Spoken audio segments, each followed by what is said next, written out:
เฮ้ยไม่เอกจับน้ำแน่เอกกับสิอ้าวคือกาดเฮ้ยโอ้ยไม่ไหวเฮ้ยไม่สวัสดีพี่น้องจะบ่าวมาแล้วดูฮาสิจับประตูเงินประตูทองก่อนเบอร์จับประตูคะ1 2 3 4 5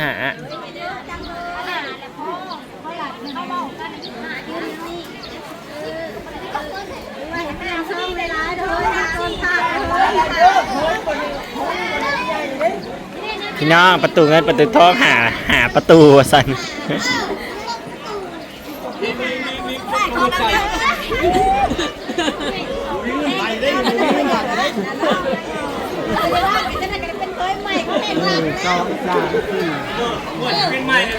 ไปหาเคยก่อนพี่น้องเคยมานะดูสาย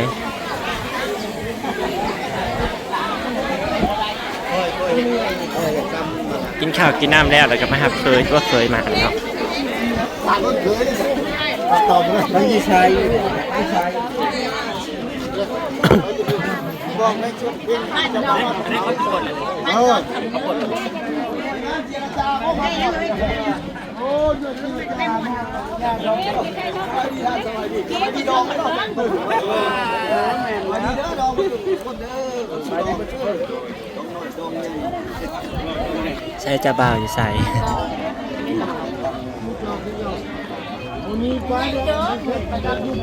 เพลงครับเคยไปเปิดเพลงอย่างเพลงเคยบริษัทไปไม่นอก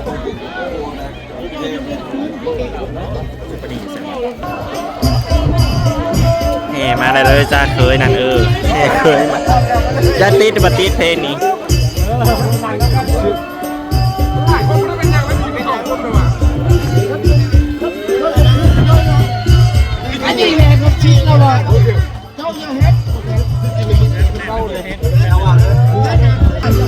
เคยมาแล้วไปเบิร์เพลอย่ามาติดลิขสิทธิ์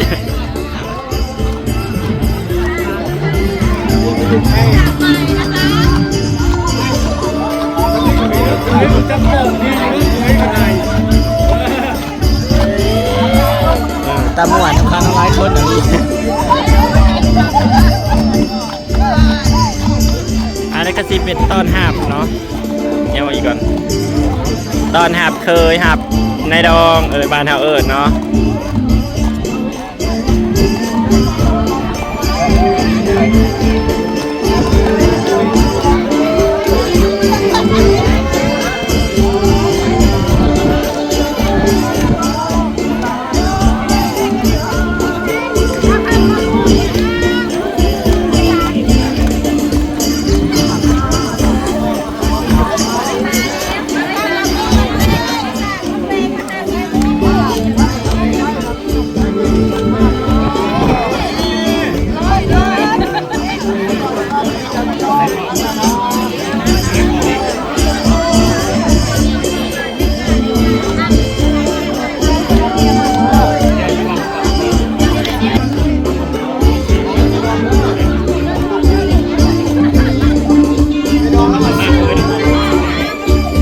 ก็เคยขับมาเนี่ย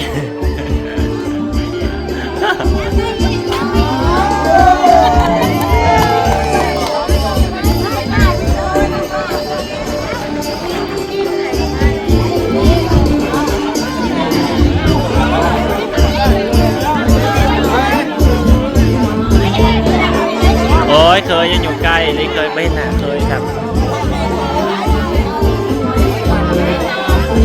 ขับมาเคยขับมา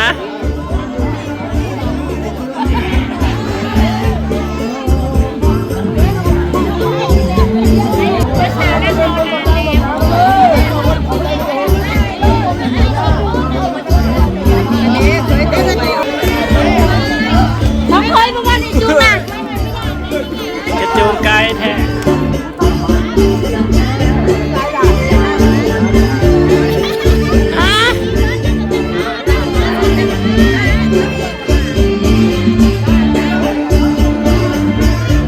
เปิดประตูเงินประตูทองเปิดสีขาวผ่านโอ้ยเนาะ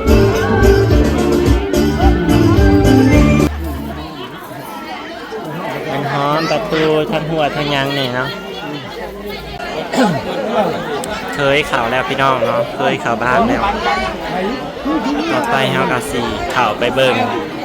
เป็นสู่ควันเนาะ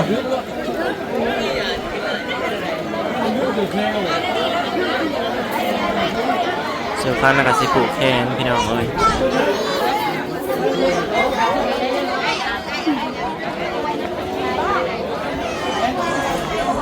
อ้าว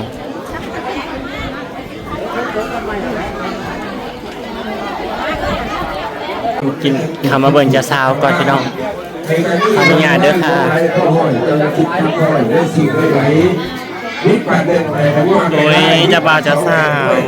วิปัสสีให้ละข้ามเต่ามือวิปัสหายของลายมือมาเนี่ยวิปัสทุกข์นี้คือคำแก้วใหญ่โลกไร้วิปัสนี้มีไฟเสมอทุกภาพมาให้สมุขะมุขะบุญมาใช่ไหมทุกภาวนาแรกกับมันจะได้เจ้ามหามุขไฟตัตโลธรรมาวัตติอายุวันโลสุขาปานังชาพวกนี้กินเท่าไหร่เนี่ย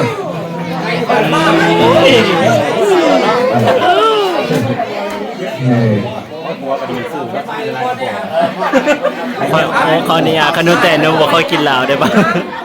อาจารย์เพิ่นหมอดเองท่านพุทธทัวแม่หมอดเดี๋ยวมันบ่ได้มันอยากนมงานอยากนมงานอาจารย์เพิ่นหมอดเองแค่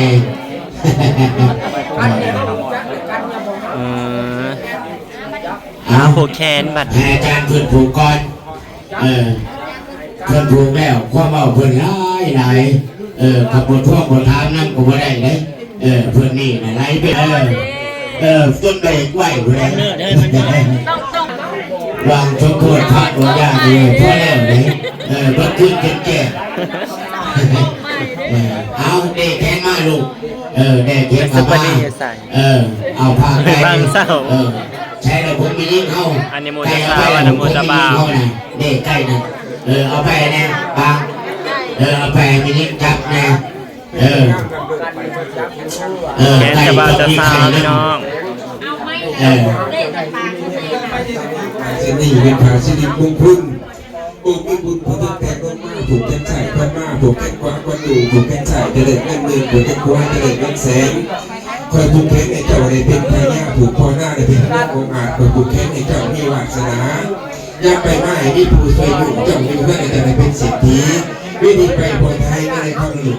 อายุบัตรวันเมื่อวันเจ็บเกิดคงไก่เมื่อมีอายุวัตโกธนาวัตโกชิริวัตโกยะตาวัตโกพาราวัตโกวนาวัตโกทุกขาวัตโกตุสัพพะทุกขารุกัปยาวิราสุมาจตุตุปตวะในการทำให้บิมีตติวัจันทยาจิติทาราปัจจุบันปังกายจุกขังปังชิริยุจักวิจักวิมังติยาธรรมยันตาวัฏจักวิจักจิติธรรมะตุเตสาผูกแขนจะบ่าวจะสาวพี่น้องใครยิงเข้ามาใครยิงแบบเนี่ยน่ากินมากว่าอาจารย์เราโคชกผู้หญิงตามเลยอ๋อคุณอา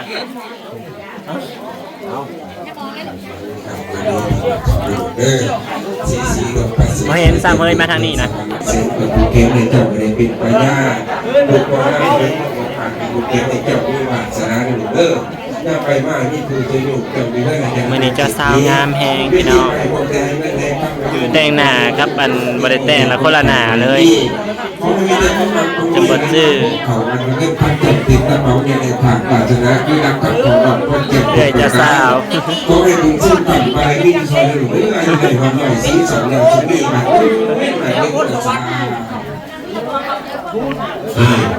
ยิ้มใส่ก้อนเนี่ยยิ้มใส่ก้อนนี่จะสาวจะบ้าบาหันมาสับไหมไอ้บางบอกบาหันมาเนี่ยจะสาวหันหน้ามาเนี่ยจะสาวเอาไฟออกมาลูกเอาไฟออกมาเลยจะให้หนาวรอบผูกให้หนาวไปรอบผูกไปผูกทั้งรอบเลยรถก้อนเยอะอันนี้เบิ่งรุ่นซอยนะซอยซอยก่อนเชิญเด้อข้างนอกเด้อพอซอยทุกข้างนอกเข้ามาผูกแขนเด้อข้างนอกเข้า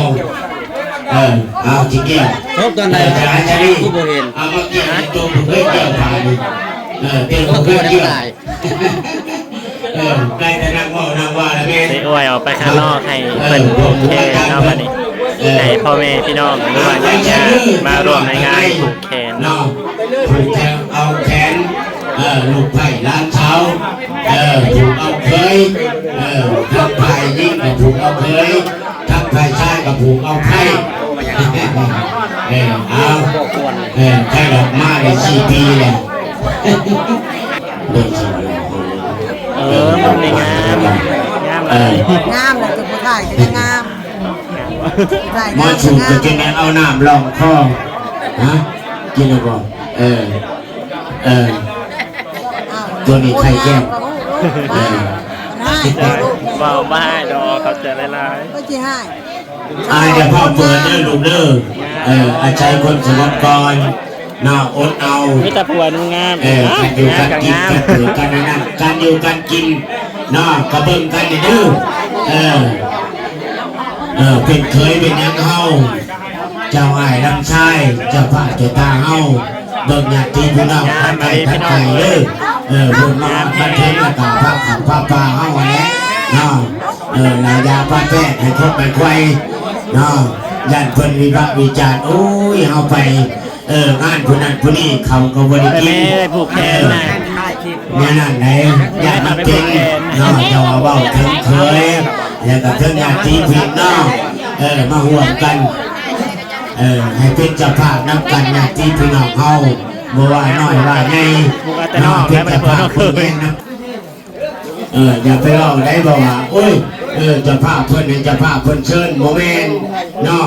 เคยที่เขาตั้งไว้ที่ได้นี่ก็ถือว่าเชิญเป็นเจ้าภาพคือกันหมดเนาะบ่ได้อิงได้เจ้าภาพเพิ่นไหนเจ้าภาพ เอาคันใหญ่มาใส่ 3-4 คันใหญ่เข้าบัดอยู่ใน เจ้า อีก ภาพ แล้ เพิ่น ว ก็ใช่เจ้าคือกันนั่นแล้วเคยเห็นแต่พอเห็นแต่พอเคยพอมากพอดีมากเลยเด้อ อยากได้คันใหญ่มาใส่เงินเป็นอะไรวะจ้า